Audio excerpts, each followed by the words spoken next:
Dans un village reculé, niché entre la grande savane et la rivière scintillante, vivait un jeune garçon nommé Kuma.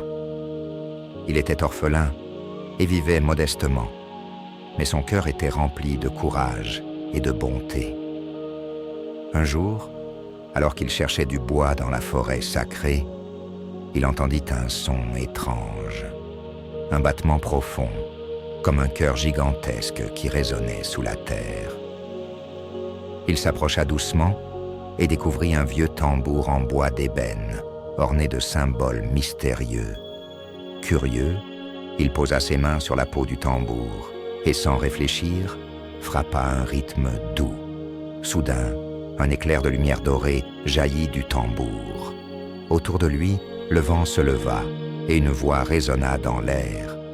Celui qui bat le tambour avec un cœur pur recevra les bénédictions des esprits, mais gare à ceux qui jouent avec égoïsme.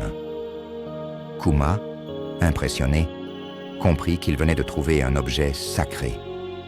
De retour au village, il raconta son histoire aux anciens. Intrigués, ils lui demandèrent de jouer un rythme devant tout le monde.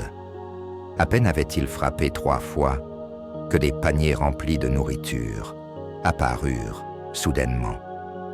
Des calebasses d'eau pure, des fruits juteux, du mil en abondance. Le village entier fut émerveillé. Les sages déclarèrent « Ce tambour est un don des esprits. Il doit être utilisé avec sagesse pour le bien de tous. » Et ainsi, chaque fois que le village manquait de quelque chose, Kuma jouait un rythme et la nature répondait.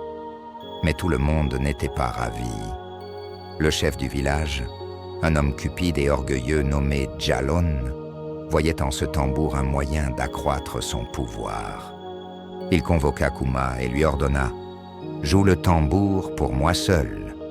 Remplis mes greniers d'or et de richesses. » Kuma refusa avec respect. Ce tambour n'a pas été donné pour l'avidité, mais pour aider ceux qui en ont besoin. Furieux, Djalon fit enfermer Kuma dans une case et s'empara du tambour. Le soir venu, Djalon s'installa dans sa grande hutte et frappa le tambour en riant.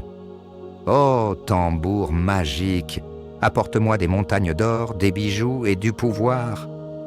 Mais cette fois, au lieu de richesse, un vent violent souffla dans la hutte. Un rugissement résonna dans la nuit et soudain, des centaines de crapauds, de serpents et de termites surgirent du sol, envahissant le palais du chef. Djalon cria de terreur et tenta de fuir, mais les esprits du tambour étaient en colère. Son village tout entier vit alors la conséquence de son égoïsme. Les anciens, comprenant que Kuma était le seul à pouvoir apaiser les esprits, le libérèrent. Le garçon prit le tambour et, d'un battement doux et humble, fit disparaître les malédictions. Djalon, honteux et repenti, abandonna son trône, et les sages décidèrent que désormais, Kuma jouerait le tambour pour aider le village en cas de besoin, mais jamais pour la cupidité. Les dons des esprits ne sont pas pour l'avidité, mais pour la générosité. Celui qui partage reçoit toujours plus que celui qui garde pour lui. Et depuis ce jour, dans ce village, on raconte encore l'histoire du tambour magique, transmis de génération en génération, mais toujours entre les mains des plus sages.